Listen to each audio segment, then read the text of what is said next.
sesuai dengan nama dengan sembako. Jadi kita beri nama paket. Mudah-mudahan paket yang kami bagikan bisa meringankan beban saudara-saudara kita yang betul-betul membutuhkan, yang betul-betul menginginkan bantuan dari pemerintah dan anak masyarakat. Bapak-bapak ibu sekalian, untuk selanjutnya selesai kita menyerahkan di sini secara simbolis, kita lanjut ke ranting Nipa-Nipa yang bertempat di SD Impres Tanitea, kemudian lanjut ke SD Impres Lumpangan. Jadi ada 3 titik ini hari Pak. Selesai ini kita lanjut ke Tanitea dan Lumpangan. Selesai penyerahan paket, insya Allah setelah istirahat kita lanjut lagi pembagian masker di pertigaan di Tanitea. Karena masih ada masker, jadi kita akan bagikan sebentar Pak. Selesai ini di pertigaan Tanitea.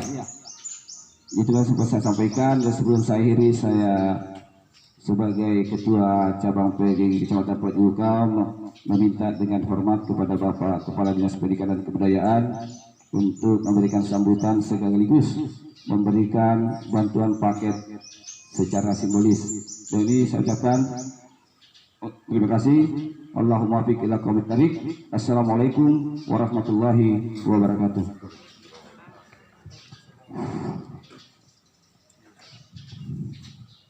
Acara selanjutnya sambutan pengurus PGRI Kabupaten Bantaeng kepada Bapak, kami silakan.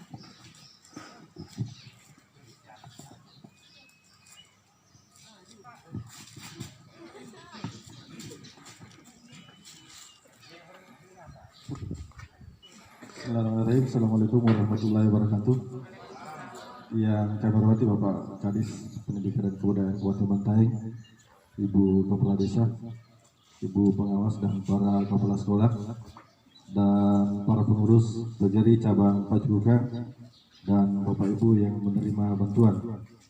Syukur alhamdulillah kita petangkan di hadapan Allah Subhanahu wa taala karena rencana dari PGRI Prajuka pada hari ini alhamdulillah sudah terlaksana.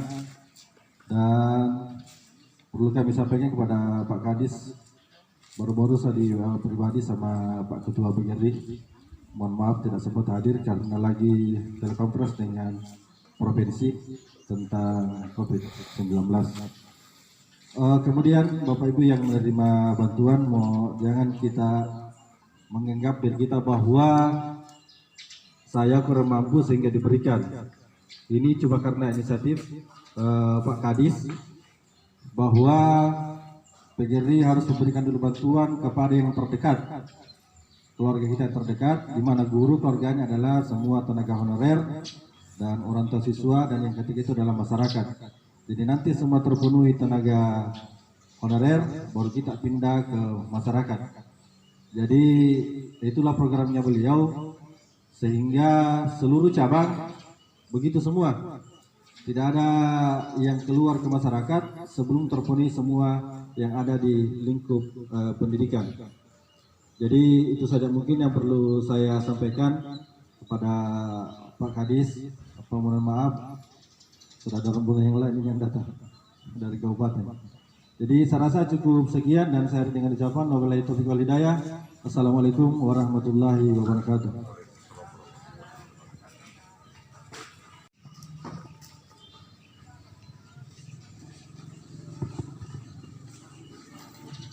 Selamat datang pengurus kedua PGRI Kabupaten Bantaeng. Bismillahirrahmanirrahim. Assalamualaikum warahmatullahi wabarakatuh.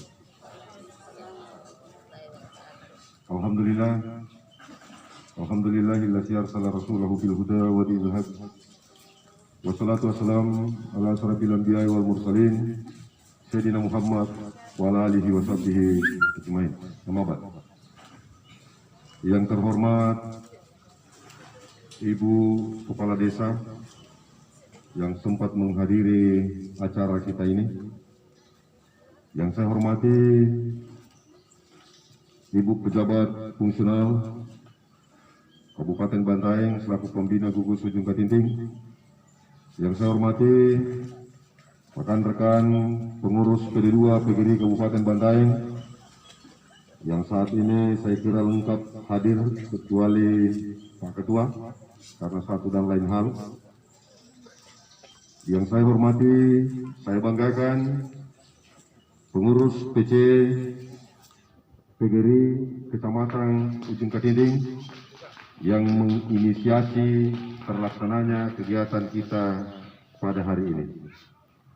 Yang saya banggakan, saya cintai adalah seluruh tenaga magang, tenaga honorer, pendidik Kecamatan Pajukugan. Puji dan syukur kita panjatkan kepada Allah Subhanahu wa taala.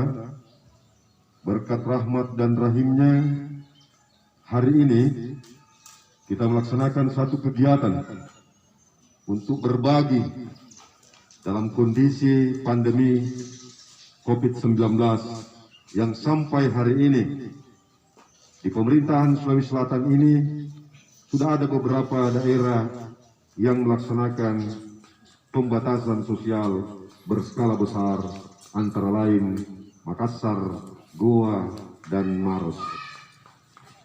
Alhamdulillah untuk Kabupaten Bantaeng, ini perlu saya sampaikan kepada kita semua yang hadir di tempat ini, bahwa Bantaeng belum menerapkan PSBB atau pembatasan sosial berskala besar. Kenapa, Bapak dan Ibu yang saya hormati? Karena penerapan PSBB itu didasari pada endemik yang terjadi di daerah tersebut. Puji dan syukur kita panjatkan kepada Allah Subhanahu wa taala karena masyarakat Bantaeng pada umumnya patuh terhadap kebijakan dan aturan yang diterapkan oleh pemerintah, sehingga persebaran COVID-19 ini tidak sampai pada tataran pasien, hanya sampai pada tataran orang dalam pemantauan dan orang dalam pengawasan. Ini juga berkat kerjasama kita semua. Kita adalah pendidik, kita adalah guru, maka wajar dan pantaslah kita untuk kemudian memberikan edukasi kepada masyarakat, termasuk edukasi yang kita lakukan pada hari ini. Itulah sebabnya Dinas Pendidikan Kabupaten Bantaeng bersama dengan PD2 PGRI sepakat bahwa ada 3 sasaran utama sebagaimana yang disampaikan oleh yang mewakili Ketua PD2 PGRI Bantaeng tadi, yakni pemberian bantuan kepada tenaga magang atau tenaga honorer lingkup pendidik dan tenaga pendidikan Dinas Pendidikan Kabupaten Bantaeng. Yang kedua, siswa dan orang tua siswa yang kira-kira menurut kita, pengamatan kita, bahwa mereka bisa atau dapat diberi bantuan. Dan yang ketiga, jika ada kelebihan daripada bantuan-bantuan yang 2 sasaran utama tadi, barulah kita mengarah kepada sasaran yang ketiga, yakni pemberian bantuan kepada masyarakat umum. Ini juga harus dilandasi oleh laporan kepada pemerintah setempat, baik itu lurah maupun kepala desa, untuk kemudian diketahui sehingga tidak tumpang tindih penyerahan bantuan, karena terlalu banyak masyarakat kita yang butuh bantuan. Dinas Pendidikan Kabupaten Bantaeng saja dalam pemberian masker 10.000 lebih masker dari 417 meter kain yang ada, dan kita bekerja sama dengan 27 konveksi yang ada di Bantaeng, karena sasaran kita adalah bagaimana juga mempertahankan tingkat kesejahteraan masyarakat Bantaeng.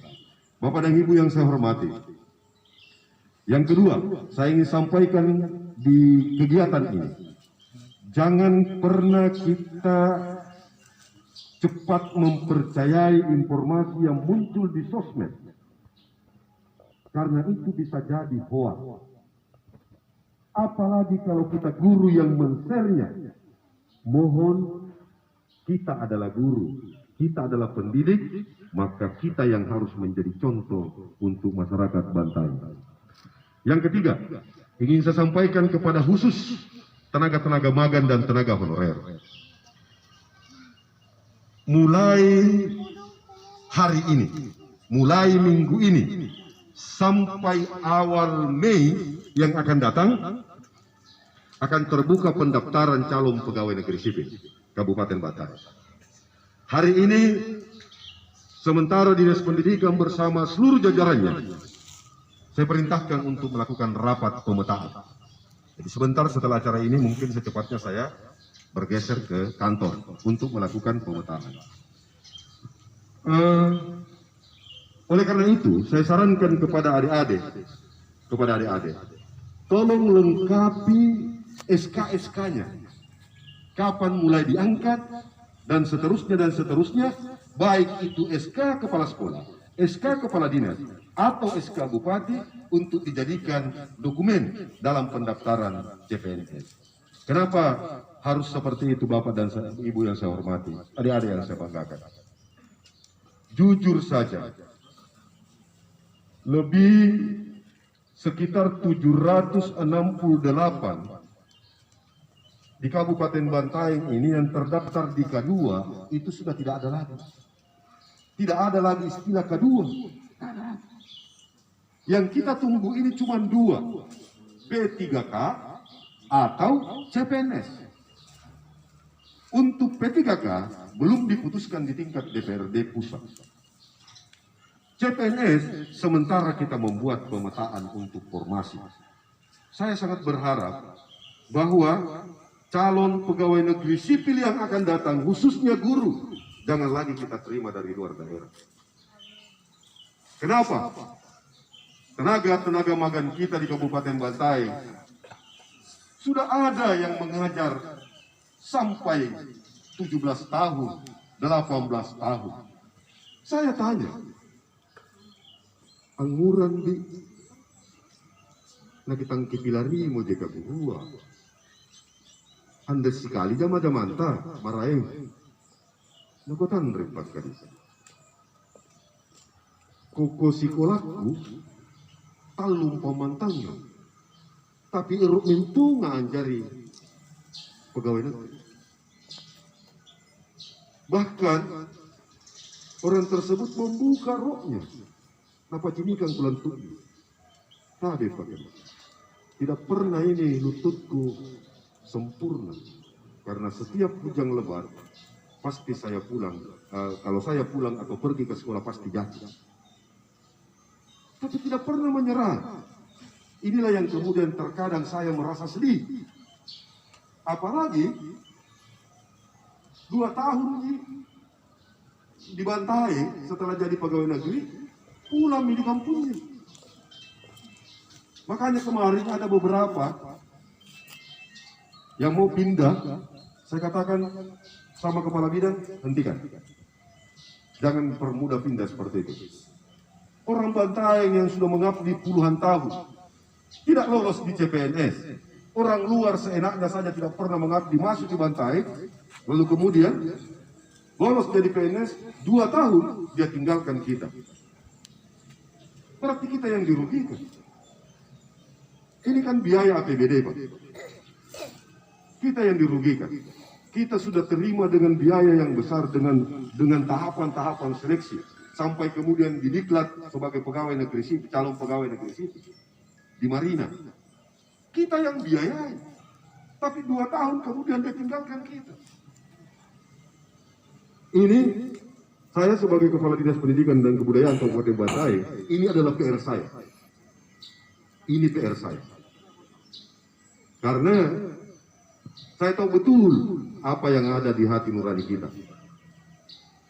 Apa yang ada di hati nurani para tenaga magang, para tenaga honorer. Itulah sebabnya Pak, pada saat saya video conference dengan kementerian, saya sampaikan.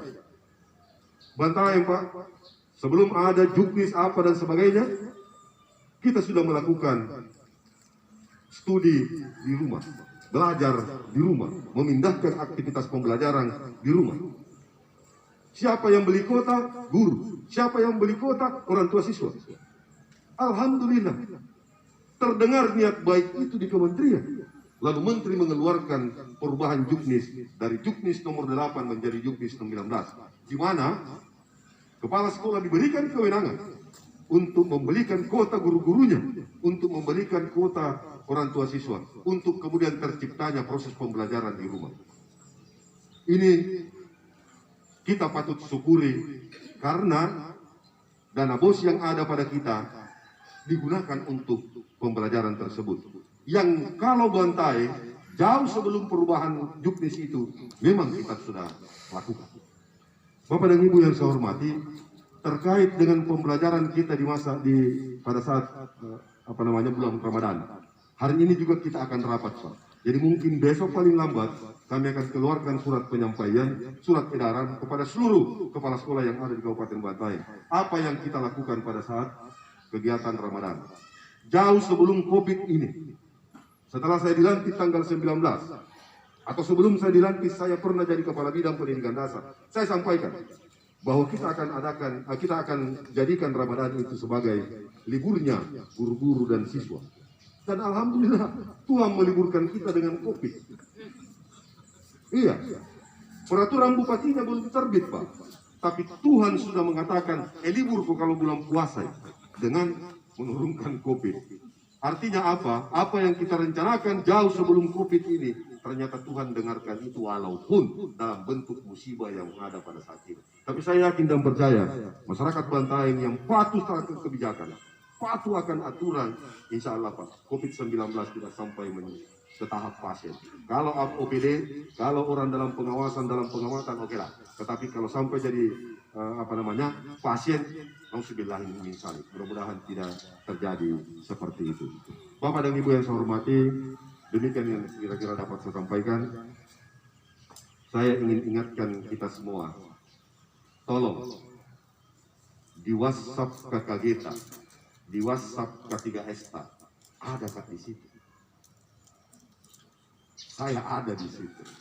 Apapun komentarnya Bapak, apapun komennya Ibu, saya baca. Dan saya tidak tidur dalam satu malam kalau saya tidak baca 24 gugus yang ada di Kabupaten Bantaeng.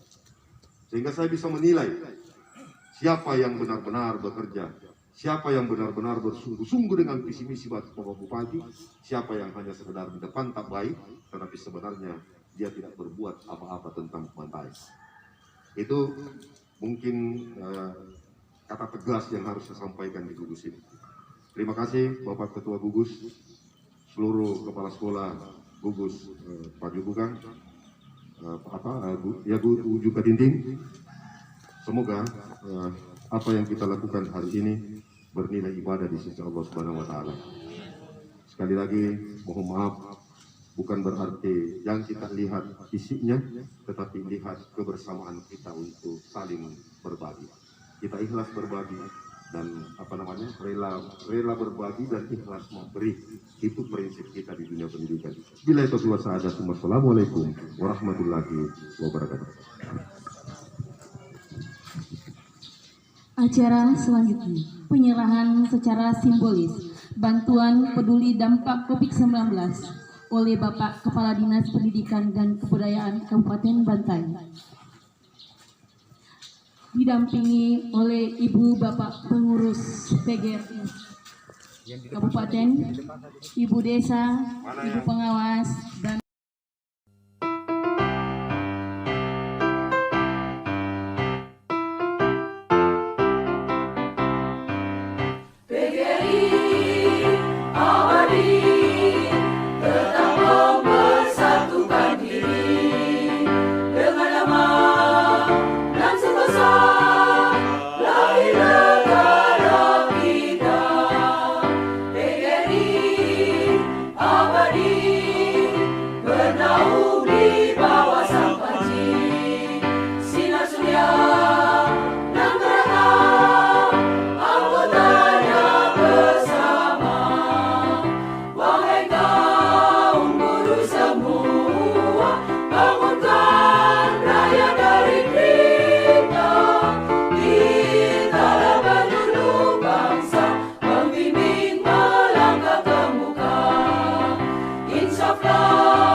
abadi